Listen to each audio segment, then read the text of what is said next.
Welcome Trinidad and Tobago to a News 4 report, a product of the Government Information Services Limited. I'm Joseph Lopez. Let's take a look at the headlines. Trinidad and Tobago launches its second report as a country leading the way in the region to be an extractive industry compliant nation. An economic climate change adaptation study is underway as TNT signs with the Inter-American Development Bank. And the Ministry of Works and Infrastructure continues its thrust towards an easier commute for citizens as they open the Calcutta Bridge. Thank you for joining us. Top of the news. Minister of Energy and Energy Affairs, Senator the Honorable Kevin Ramnarine, is supporting transparency and accountability regarding the government's income from the oil industry. His sentiments come as the Trinidad and Tobago Extractive Industries Transparency Initiative presents its annual report on the oil, gas and mining revenues received by the government. It is no secret that countries rich in natural resources such as oil, gas and minerals can easily become prone to greater instances of corruption or poor governance. It is for this reason the Extractive Industries Transparency Initiative has found a home in Trinidad and Tobago. The Trinidad and Tobago Extractive Industries Transparency Initiative, or TTEITI, is a coalition of key government, industry and civil society personnel which promotes transparency and accountability in Trinidad and Tobago's extractive industries such as oil, gas and mining. The TTEITI independently reconciles the total payments made by companies to the government with the government's declared receipts and discloses these figures to citizens. At a recent press conference for the launch of the TTEITI's report, Energy Minister Kevin Ramnarine says Trinidad and Tobago is leading the way in transparency in the region and is aiming to become one of the few EITI-compliant countries in the world. The second report, which was just presented to me, is another major achievement of this steering committee and will form the basis for Trinidad and Tobago's validation as a compliant country by the end of 2014. When we become fully compliant with the global EITI standard, we will become the 30th country, I believe, to have been accepted as an EITI compliant country.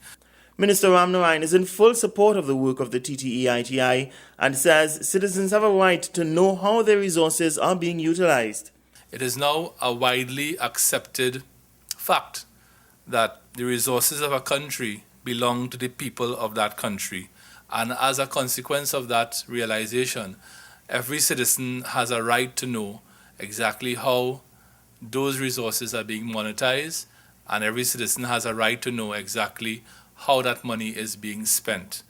Staying with the issue of transparency, Minister Ramnarine praises the Standing Finance Committee, which saw the various ministries come before the Parliament to justify the monies allocated to them in the 2014-2015 fiscal package. For 4 days, every ministry went to the Parliament. I was there on day 2 with the Deputy Permanent Secretary as part of the Standing Finance Committee, and each ministry's accounts were scrutinized by the entire Parliament of Trinidad and Tobago. I think that is an exercise that will only lead us to become a stronger country, and it will, of course, lead to greater transparency in how government's revenues are spent. So I was really happy to be part of that exercise last week, and I want to congratulate the entire Parliament.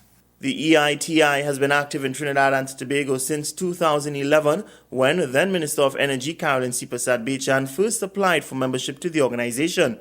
Trinidad and Tobago's second EITI report covers government's fiscal year 2012 and is available online at www.tteiti.org.tt. Gregory McBurney, News 4. The government of Trinidad and Tobago together joined with the Inter-American Development Bank to develop an economic climate change adaptation study for this country that can be applied to the larger Caribbean region. A climate change adaptation project is needed as planning ahead ensures the effects of climate change is not a heavy economic burden on the state.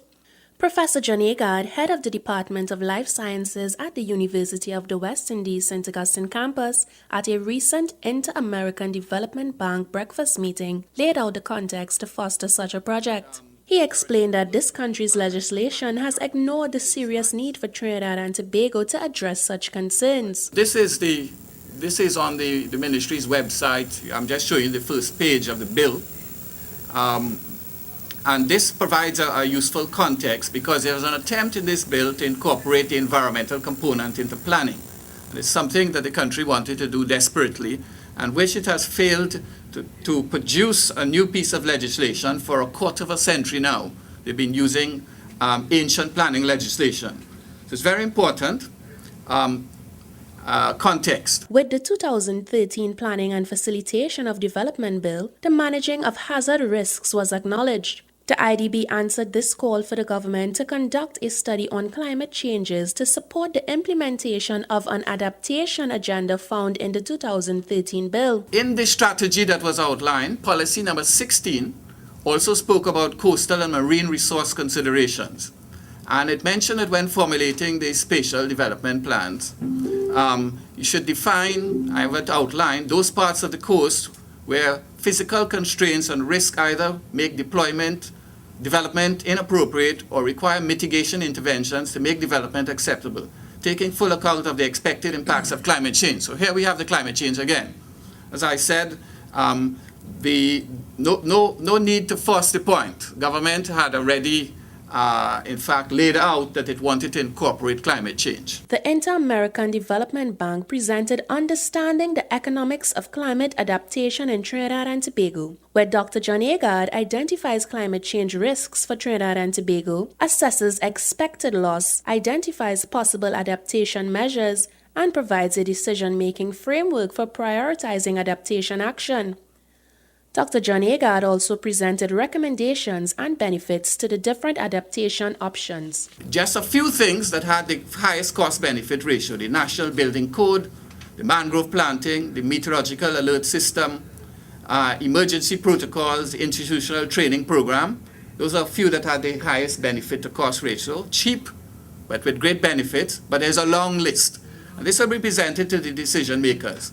And they are highly recommended measures. Agricultural insurance program, and so those from the CRIF insurance program in the Caribbean were delighted at this. Beach nourishment is another one that's high value. These recommendations are cost prioritized and divided into two categories, one higher in cost but less complex, and the other less expensive but a bit more complex. These soft and hard measures are needed in combination to effectively deal with the issue of climate change in the region. Dr. Agard noted that climate change is a big problem in Trinidad and Tobago. Our islands lay just outside of the hurricane belt but are fortunately frequently missed.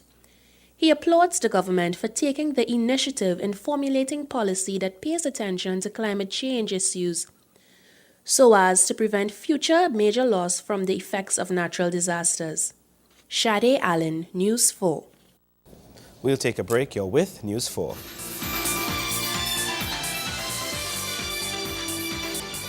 Welcome back. Residents of Freeport, Balmain and Calcutta No. 2 now face an easier commute as the brand new Calcutta Bridge was opened. Speaking at the opening, Minister of Works and Infrastructure, Dr. the Honorable Surajratan Rambajan, says the government is embarking on almost 100 projects which are expected to make life on the nation's roads easier. The new Calcutta Bridge is now open, having been completed at a cost of $28.27 million. Addressing residents in the area, Works Minister Suraj Rambachan notes the project was done without any injuries to workers or nearby residents. He commends all contractors for completing projects within cost and within time. The minister reveals that in addition to projects such as the Calcutta Bridge, there are many more large projects in the works which he believes will ease the traffic woes of Trinbagonians. We are doing the Valencia bypass road up in Valencia to take the traffic out of the Valencia junction, and that project is also going to come in on time and within budget. In fact, will be opened in the month of October. Many of you would have seen some development works taking place where the Vishnu Boys College is. You see a new highway, as it were, being built there from Washington Junction right onto the Caroni Bridge. We're also going to be expanding and widening the road onto the highway. But as you know, we have placed the Motor Vehicle Authority building in Caroni Village, Lapai Village, and you're going to have a big flow of traffic into that area. And because of that, we decided to dual that area. So you're going to have a 4-lane highway as it is there. 2 lanes going east and 2 lanes coming west. So that will also ease the traffic that is coming out of Kunupia every morning, and you'll have a faster flow of the traffic out of that particular area. He explains that while the government is focusing on completing the larger projects, the smaller ones aren't escaping their attention. Dr. Rambachan says he has asked the Director of Highways, Roger Ganesh, to oversee some smaller projects which can help alleviate the immediate needs of people. I've asked Mr. Ganesh to look at Ramkalya Trace. Ramkalya Trace is a road that used to come on the highway. What we are doing there is trying to examine whether it's possible to bring traffic out there, limited traffic on a morning, so that they would not crowd the Freeport flyover having to come out of Calcutta Road. And that will make the traffic flowing up to north a bit easier. You'll also see that in the Freeport area, we widen the lane there into 3 lanes, maybe even 4 lanes. And all you now have to ask for is the people to be a little more disciplined and respectful of each other, and the traffic will flow better in that particular area. Minister Rambachan says substantial bridge works are underway throughout the country, with 36 refurbished in the last year, 38 on their way to being refurbished or reconstructed, and 50 more being considered for refurbishment or reconstruction works. He adds that the government is aiming to increase the level of service being given to the people. The transformation, he says, is evident, particularly in the unemployment relief program, which he says he has turned around despite the battering its image sustained in recent years. This year, the same URP program constructed 73 kilometers, 72.4 to be exact, kilometers of box drains. 72.4 kilometers is almost from Port of Spain to San Fernando and back, up the highway. That's the amount of URP program. And they constructed 2.591 kilometers of retaining walls. 2.59 kilometers retaining walls meant that 67 retaining walls at an average of 40 meters or about 130 feet were constructed under the URP program. The URP program did almost 1,000 projects this year at using 603 small contractors from the society. So this is the transformation that is taking place in the URP program that for years people thought could not perform. Meanwhile, also speaking at the bridge opening ceremony, Member of Parliament for Couva South, Rudvanathan Darsing, is commending the Works Minister on a job well done. He is stressing the importance of the Calcutta Bridge to the road network in Couva South. Minister Darsing says the delivery of the bridge, which was neglected for almost 25 years, is what the people of Trinidad and Tobago voted for, and he believes it is in keeping with the government's thrust to deliver to the people. Gregory McBurney, News 4. The government is dedicated to helping persons live a healthy lifestyle. This is the message being reiterated by the Member of Parliament for Couva South, Rudvanathan Darsing, at a recent health clinic held in his constituency. Almost 100 health and medical personnel from India were on hand to conduct free medical testing, give out free health and medical advice and free medication as the Forum of Indian Nationals hosted a health clinic in the Couva South constituency. The doctors, nurses, pharmacists, physiotherapists, lab technicians and support staff all lent their time and knowledge to the people of Couva South free of charge. According to Minister Darsing, the volunteering of time and resources by the Indian health professionals is a symbol of the strength of the diplomatic relationship between India and Trinidad and Tobago. You must understand this in the context of the relationship which has existed between Trinidad and Tobago and the Republic of India since 1845. Today, because of that relationship, that diplomatic relationship that exists between both countries, this is an indication of that deepening of that relationship. The Couva South MP says the clinic is also a symbol of the government's dedication to the people, which he says the Prime Minister has embraced. The government of Trinidad and Tobago has been very concerned about the health of our citizens. The health of our citizens and the issues that are affecting the population of this country through non-communicable, what we would call non-communicable diseases, growing and impacting upon the well-being of our citizens. In fact, our very Prime Minister, our own Kamla Persal-Bissessar, has championed the issue of tackling non-communicable diseases at the United Nations.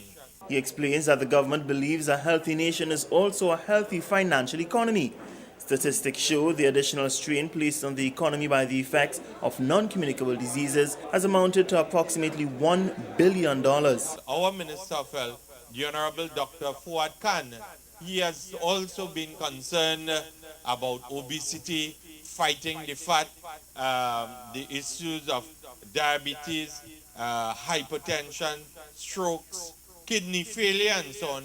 And all these things, when we have an unhealthy population, it impacts upon the amount of financial support that the Ministry of Finance and the Economy has to give to the health sector. He adds there are also benefits to the wider population from persons taking greater care of themselves. When you can manage your diet, when you can exercise, when you can take advantage of the facilities, the walking track, the lighting of recreation grounds and so on, so that you can exercise and we can educate you to pay attention to your diabetes, we would have a healthier population, we would have less persons in the hospitals and at the health centers and so on. And when we reduce that sense of financial input into the health sector of the country, we can take it and build other facilities, proper more schools, we can address other social issues and impact upon the society in a more positive way. Persons who partook in the clinic all expressed good sentiments. 69-year-old Molly A. Banks, who is diabetic and hypertensive, says the clinic is an excellent idea. It's very good, and it's something that's good for the district of Milton. Yes, in the government, yes, I am getting good treatment from the clinic. Very good, yes. Meanwhile, this gentleman says the clinic is of great benefit to pensioners and elderly persons like himself. Well, this camp has been an excellent camp. Several tests were carried out this morning, going into the evening, and the people of this area are very, very pleased. I got a test this morning outside. I would have had to pay $800. Minister Indar Singh believes the clinic has been a success as it has seen an overwhelming response. He says the Forum of Indian Nationals is examining plans to hold another clinic in the Calcutta Balmain area. Gregory McBurney, News 4. Sport news when we return.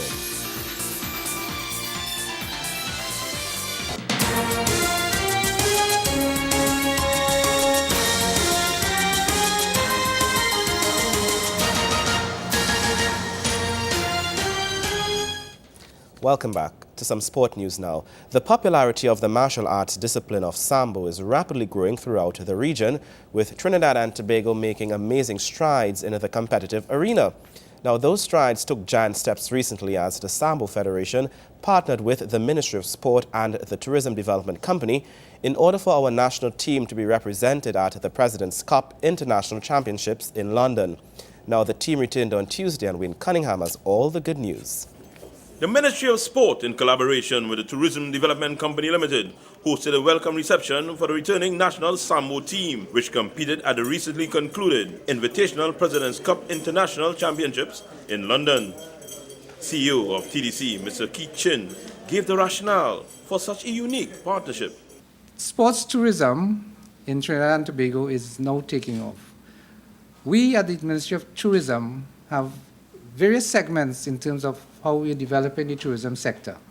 We have aspects of business tourism, leisure tourism, sports tourism, ecotourism. And I'm emphasizing sports today because we are working and intend to work closely with the Ministry of Sports and the Sports TT, the Sports Company of Trinidad and Tobago, to further develop the whole aspect of sports and attracting people into our country through this, the aspect of sports.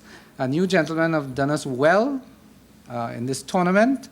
Over 20 countries competed at the championships, and Trinidad and Tobago placed a creditable fourth overall with some outstanding individual performances. This came at a price, according to Sambo Federation President Jason Fraser. This is only the beginning. We have picked up some injuries at this tournament, serious injuries. We have 2 athletes who need immediate surgery, Martin Joseph, and we left an athlete behind in the name of Kerry Grant, who won bronze. Yeah. He should be journeying home on Wednesday, because they have to fix his knee properly before he could travel. The achievements included double gold medalist Karen Bourne in the 57-kilogram category, Josh Watkins, a gold and a silver in the 67-kilogram category, Cohen Carabon, a gold and bronze in the 100-plus kg class, Martin Joseph, a 90 kg silver, and Kerry Grant with a bronze in the 100 kgs. And more could be garnered if all is in place for an upcoming event. Trinidad and Tobago Sambo Federation has the responsibility to host Pan American Championship this year. The championship should be this weekend. It is in jeopardy still. We're hoping that we can have everyone come on board with all hands on deck to make this championship a resounding success. At the President Cup, I'm pleased to say that Trinidad and Tobago came 4th out of 21 countries. Come up against the world champion, Russia, Belarus. Mr. Fraser linked the Samba successes directly to new and existing partnerships. To the TDC, you all have been in our corner from the beginning. This is not the first time. You all have supported us when we went to Russia, I think it was. Yeah. And we hope that you all continue to do so in the near future. To the Ministry of Sports, I want to say it is really a heartfelt blessing, honestly, to have the Ministry of Sports with us 100%. To this new administration, Minister of Sports, PS, Deputy PS, it is indeed a resounding, breath of fresh air to have the Ministry of Sports behind us now 100%. And we're looking forward to working with you all as we continue. Wayne Cunningham, News 4 Sports. More news when we return. Stay with us. Welcome back. On Monday night, while on her 3-day visit to Miami, Prime Minister Kamala Persad-Bissessar has been honored during a Republic Day dinner hosted by TNT's Consul General in Miami, Dr. Anil Ramnanan. She addressed some 400 nationals present who currently reside in Miami. The Honorable Kamala Persad-Bissessar, Prime Minister of the Republic of Trinidad and Tobago, has been honored on the occasion of Trinidad and Tobago's 38th Republic anniversary. The tribute to Mrs. Persad-Bissessar from TNT's Consul General in Miami, Florida, was made on Monday evening during a special Republic Day dinner. The dinner was hosted by Dr. Anil Ramnanan, TNT's Consul General in Miami, Florida. In her address to the over 400 nationals at the event, including the likes of Broward County Commissioner Dale Holness, the mighty Sparrow Slinger Francisco, and U.S. State Representative Hazel Rogers, the Honorable Prime Minister spoke of the improvements in healthcare and the education system in Trinidad and Tobago. While encouraging the business community in South Miami to conduct more trade with Trinidad and Tobago, Mrs. Persad-Bissessar told TNT nationals living in Miami to return to their homeland to see for themselves the development projects and the improvement in infrastructure since the People's Partnership government took office in 2010. The Prime Minister also spoke of the tremendous support she received from nationals in Florida prior to her attaining power in May 2010. Her 10-day trip overseas, where she addressed the United Nations General Assembly, is expected to wrap up on Wednesday. Meanwhile, on Tuesday morning, the Prime Minister met with Commissioner Holness and the TNT Consul General to discuss greater trade facilitation as Trinidad and Tobago is ranked 27th in terms of trade in South Florida. Felicia Wilson, More News 4. And that's how we wrap up this edition of our News 4 Report, a product of the Government Information Services Limited. Remember, you can view a repeat of our newscast weekdays at 6 a.m. and feel free to visit our Facebook page at www.facebook.com/OurTV4. I'm Joseph Lopez. Thank you for watching.